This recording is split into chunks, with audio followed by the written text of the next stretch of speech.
les choses que Satan cherchera à faire, c'est enlever la joie afin de te toucher. Un homme qui n'est pas dans la joie va avoir l'AVC. Un homme qui n'est pas dans la joie va avoir hypertension. Un homme qui n'est pas dans la joie va avoir arrêt cardiaque. Pourquoi? L'un des éléments dans cette époque, vous voyez que la maladie la plus répandue aujourd'hui, hypertension, AVC, ça frappe même les présidents, ça frappe même les ministres, ça frappe même les gouverneurs. Pourquoi? Parce qu'il ne peut pas toucher ceux qui ont le vin et l'huile. Lorsque le diable réussit à enlever le vin, lorsqu'il réussit à enlever ta joie, bien aimé, il va chercher à te frapper. Aujourd'hui, Corona cherche à enlever le vin dans le Cameroun.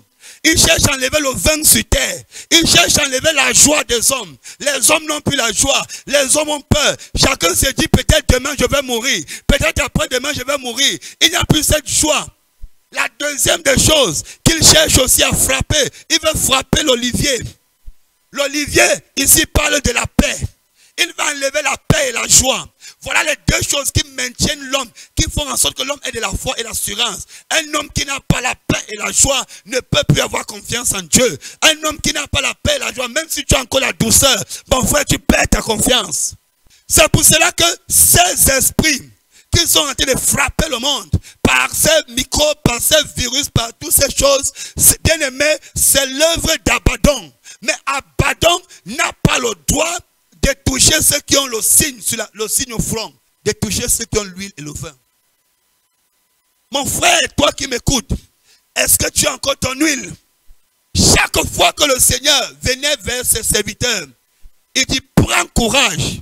Pourquoi il demande de prendre courage? Parce que Dieu n'agit pas où il y a la peur. La peur tue la foi. La Bible dit que sans la foi, il est impossible d'être agréable à Dieu. S'il n'y a pas la foi, tu ne peux pas être agréable à Dieu. Si tu perds la foi, comment tu vas encore prier? Oh, qu'est-ce qui tue la foi? C'est la peur. La Bible dit qu'il y avait un homme qu'on appelait Pierre. Il a vu un fantôme. Pendant que le fantôme marchait sur l'eau, ils ont commencé à trembler. Après, ils ont dit que non, ce n'est pas le fantôme. Ils dit, ah oui, c'est le Seigneur. Et Pierre voulait se rassurer que c'est le Seigneur. Il dit que Seigneur, si c'est toi, ordonne que je vienne. Le Seigneur a dit, viens. Pierre s'est levé. Il a commencé à marcher sur l'eau. Il marchait normalement. Il avait les yeux fixés au Seigneur. Maintenant, quelque chose s'est passé. Coronavirus est venu passer avec le vent. Il est venu passer avec le vent. Il a commencé à souffler. Son objectif était d'enlever les yeux de Pierre sur Jésus-Christ.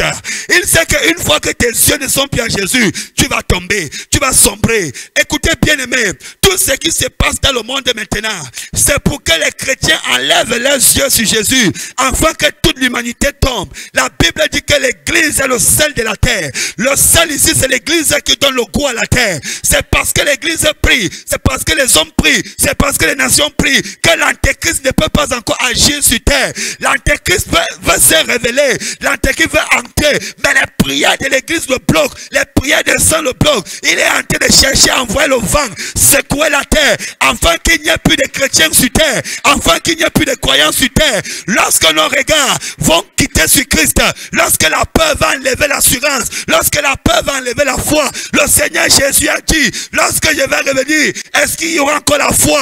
Je suis sûr que le Seigneur est à la porte. Et Corona est là pour enlever la foi en mettant la peur dans les cœurs des hommes. Bien aimé, il est temps pour toi de garder l'huile et le vin. Il est temps pour toi de garder l'huile et le vin.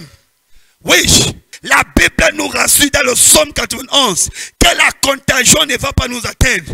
Actuellement, si il y a maintenant un évangile qui est en train de combattre l'évangile de Jésus-Christ, c'est l'évangile de Corona.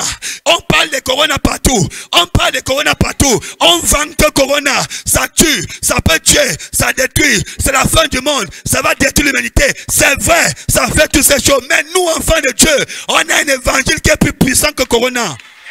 On a un message qui est plus puissant que Corona. Lorsqu'on entend Corona, les hommes ont peur. Mais nous avons un nom qui est plus grand que tout autre nom. C'est le nom de Jésus. La Bible dit qu'à la mention du nom de Jésus, tout genou fléchit et tout le monde confesse que Jésus est Seigneur.